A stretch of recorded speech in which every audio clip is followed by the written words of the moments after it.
A staff. 5 lines that are used to tell you what the notes are in sheet music. Something I like to use when I go walking.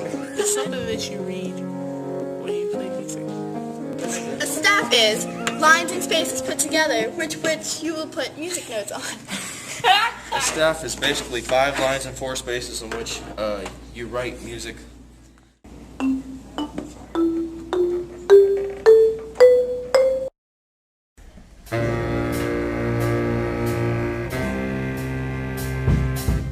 A major scale is a series of 8 notes, the first and last being repeated, and it's a collection of halves and whole steps. A half step is every note next to each other on a piano keyboard.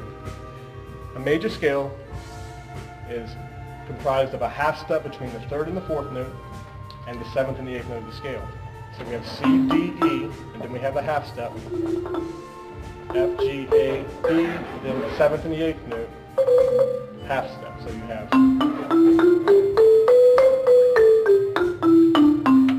you have C, D, E, and then we have a half step, F, G, A, B, and then the 7th and the 8th note, half step. So you have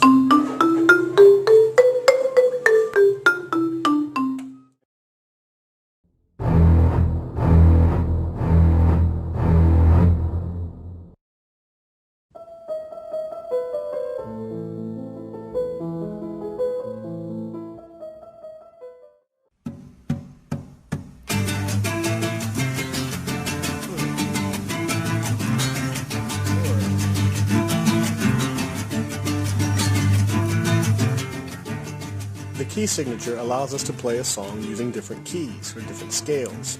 For example, Twinkle Twinkle Little Star in the key of C.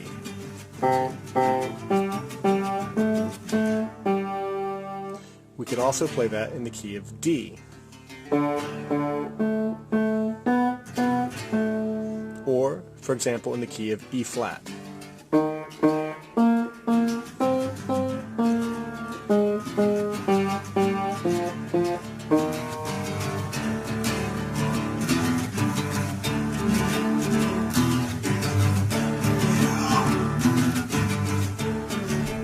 Top of the circle of fifths is the key of C.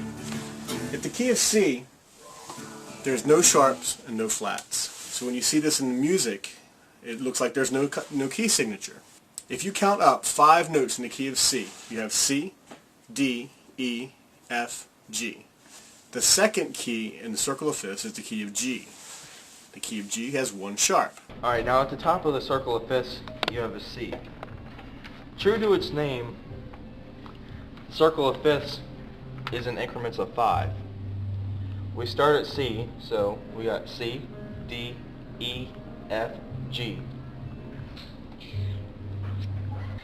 In the key of G, you have 1 sharp, F sharp.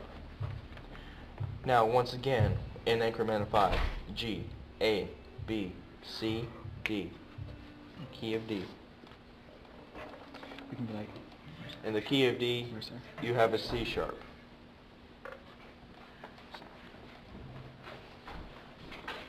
Every scale that goes up, you keep every sharp and or flat. Alright, now you'll notice that between F sharp and C sharp, there are also 5 steps. After the D, D, E, F, G, A. Key of A.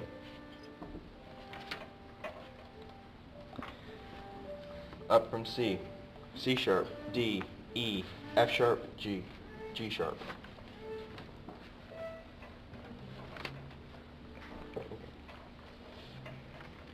As you notice, there is a pattern emerging. Between here, you go down in an increment of a half step. and along both lines you're going in increments of 5. So since we got a pattern going here, why don't you complete the rest of the sharps and flat?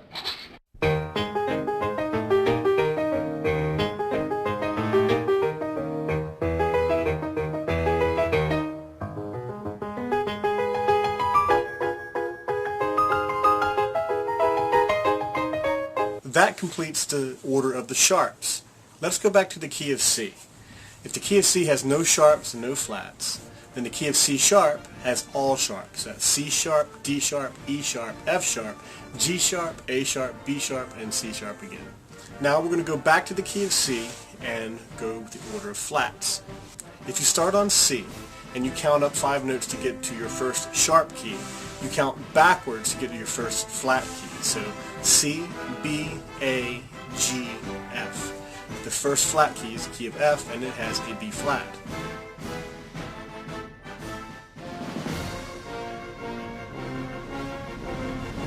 Now that we have the key of F, let's count down 5 notes again, starting with F as 1. F, E, D, C. The 5th note will be the B flat we just added. The new key is the key of B flat. The key of B flat has 2 flats, the B flat from F and E flat. So the key of B flat has B flat and E flat.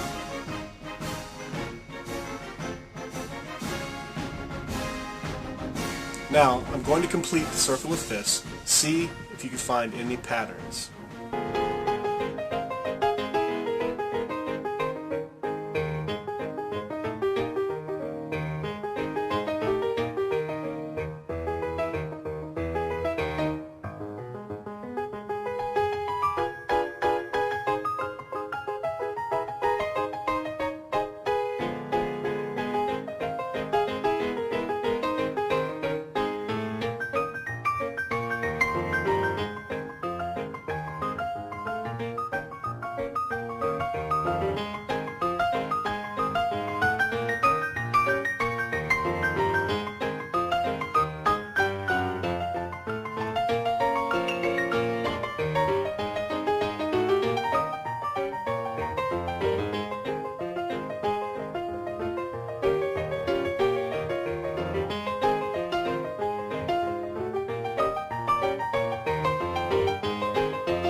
It's important to remember that when you're counting up or down in the order of sharps and flats, you have to take into account the key you're in. For example, in the key of C there are no sharps or flats, so you just C, D, E, F, G.